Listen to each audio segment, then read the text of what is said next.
All right, everyone, welcome to the Row Gun. Today, we've got a quick breakdown of the Canik TP9 Elite SC. But first, I kind of want to talk about what's going to be happening here. We're going to be doing a four-part series on these three Caniks. What we've got here is the Canik TP9 Elite SC, the Canik TP9 Elite Combat Executive, and the Canik Mete SFX. One of the cool things about these three guns, we're going to save to the part 4 of this series, where we can compare and contrast all three of these guns, because I think there's something really interesting about all three of these. But today we're going to go ahead and start off by illuminating two amazing pistols. First, we're going to remove the Elite Combat with this beautiful gold slide in there. Gold barrel, sorry.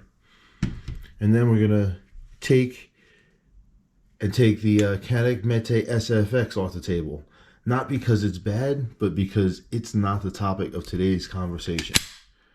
But what we are gonna do is we're gonna move to the center front, the little baby brother, sister, cousin, whatever you want to call it, that is possibly going to become my new everyday carry. What do we have here?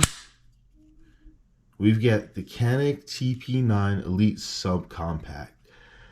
I forget what this color is, but it's like that green ODG, OD, whatever it is. But it is, to me, a unique color. I really enjoy it. It is not clean, so I'm not going to pretend that I presented a clean gun. I just took this to the range today, put about 30 rounds through it. I've had it for about a month now. So I don't like bringing a gun on this channel or talking about it unless I've had significant time shooting this thing. So it is dirty. It's not clean. It's it's been put through the ringer. I don't know. I'm gonna say on the low end 300 to 400 rounds, on the high end 500. I'm not gonna pretend to say I've got 1,000 rounds to this thing yet. I have not cleaned it. I do have both the 15 as well as the 12 round magazine. I have no problem shooting with the 12 round pinky strap or the 15 round extended magazine. I've got big wide hands. Now for me, the gun is I guess not quite pinky to thumb in size, but more importantly, when I hold it kind of lengthwise, you can kind of get a feel for, how big it is in my hand. And, if you've seen a subcompact, this is very similar in size to the Springfield XDM subcompact line, the 3.8 inch barrels, very similar to the M&P subcompact series, very similar in size to everything there.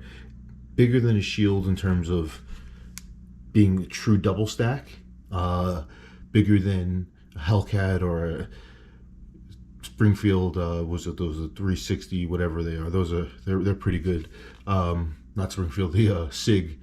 But this thing is absolutely amazing. One of the things that I do love about it is what everyone raves about. They're not lying. I'm not lying. This trigger take up is, it's just precise. There's really not, I can bring it back there to the wall and it just breaks. Very crisp. It's exactly what everyone says in a Canik trigger.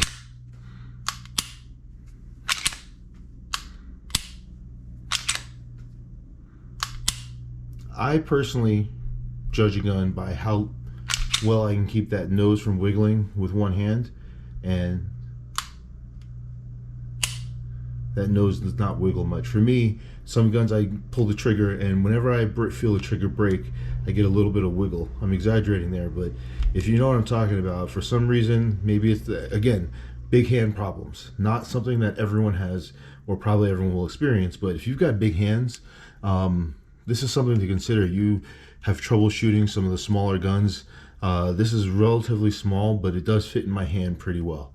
I do like the fact that there's the stippling on this side for the thumb rest. The word made in Turkey is actually close enough stippling for me to put my pointer finger on.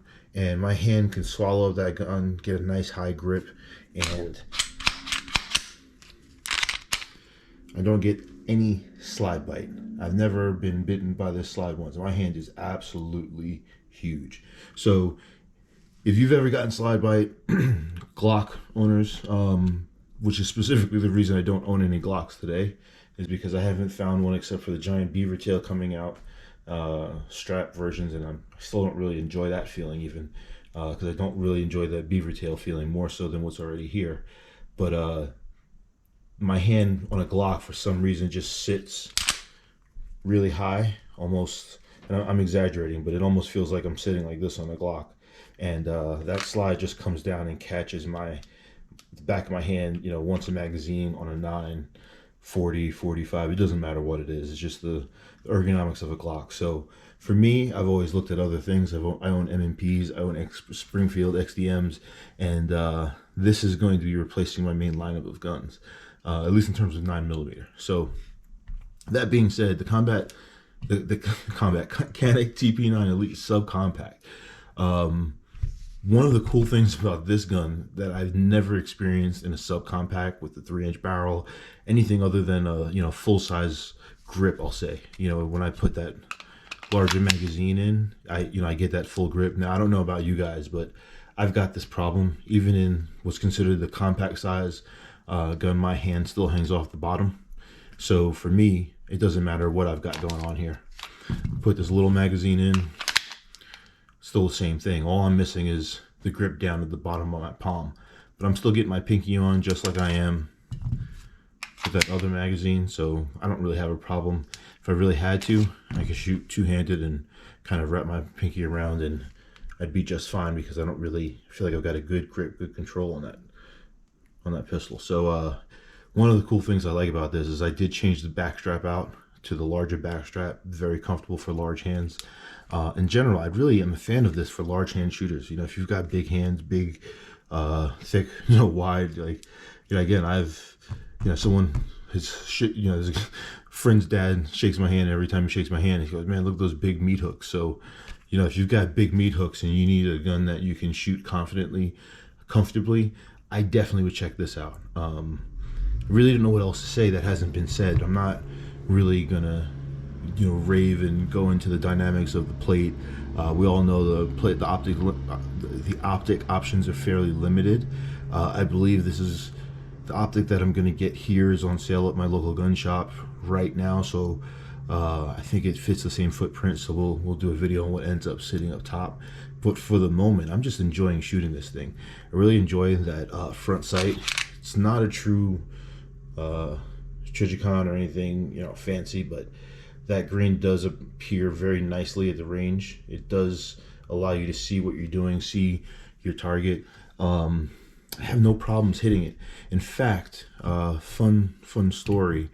I sometimes, when I'm feeling really good and really confident at the end of a shooting day, I'll take something out, and what I'll do is I'll attempt to make a hole in paper, and then bigger and bigger and bigger. So I took my other two Caniks out.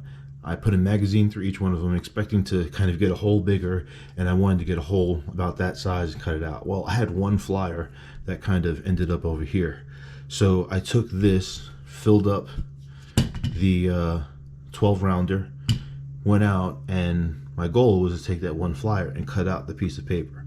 Well, I cut out the piece of paper in 12 rounds with this, same accuracy as my Combat Executive and my Mete. So I'll tell you what, a lot of that has to do with the trigger. I mean, a lot of it's in the shooter, yes, I know, but the consistency I was able to feel between this and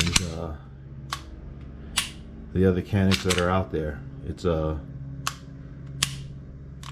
pretty impressive. So again, chamber indicator, I'm sorry, cocking indicator, chamber status indicator, you can see in there. It's a pretty straightforward pistol. There's no safety. If you're a safety person and you can't carry anything without a safety, then learn trigger discipline, practice carrying it around the house empty without one in the chamber. See how many times you do not pull the trigger, because you should never pull the trigger if you don't put your finger on it. But I have no problem carrying this I have no problem trusting it. In fact, I'll tell you, I'm not going to be one of those people that lies about the downside. So here's the one downside about this gun. When I picked it up, it was completely dry, unoiled, and I'm one of those people, I want to see how well it shoots out the box. So I knew it was dry, I knew it was unoiled, I knew it needed to at least just get a little oil on the rail before I went out. I went out and shot this thing, put about 200 rounds through it. I had two failures to, I guess it was failure to eject on one and failure to feed on another.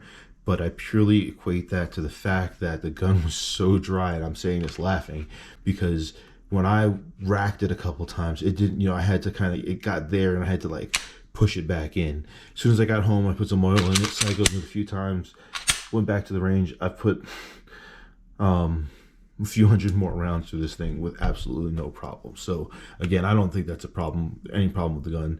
Again, it was completely dry. I would have never, if I had owned it, and yeah, I expected it to have a flaw. I wanted to see how dry and how bad the gun's condition could be in and still perform. In that condition wouldn't be something I'd say I trust my life on it.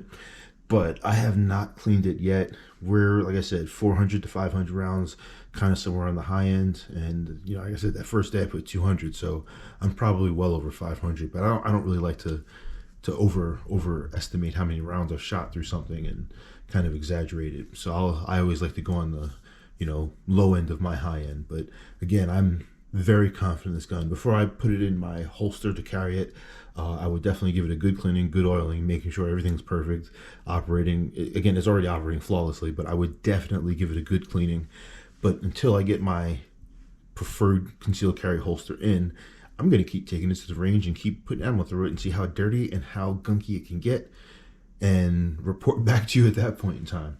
But until then, I'm going to just enjoy the Canik TP9 Elite SC. I'm not going to tell you pricing or anything, but I can tell you there are a few places that have some great prices on this thing and a few places that do not have great pricing. I do not want to get into the politics of where you should or should not look for a purchase, but I can tell you, if you're okay with a big box store, there's one of them that has this at a great price. Local gun shops do have this. I've seen a few of these just way overpriced for what they should be, and personally I think this should be a reasonably priced firearm, especially considering other options that they have that compete directly with this pistol's capabilities and probably even concealability, depending on what you like. So that being said, we'll end the video. We'll call it a day. Canik TP9 Elite Subcompact. I highly recommend. I love it. As soon as my holster gets here, this will be my new daily carry. We'll talk about red dot considerations. I think that's a whole different conversation for another day. All right, the Rogue Gun out. You have a wonderful, safe, and inspired day. Let me know what you think of this thing. Let me know what you want to see. Let me know some of the things you want to see about the other two pistols I've got. Maybe something you want to talk about in the comparison specifically. I know I've got a cool surprise for you in the middle in that video. I hope to get some more experience with it as time goes on, but we'll talk more. We'll talk soon. Thanks for tuning in. Please subscribe. Please like. Please share with your friends. Have a great day.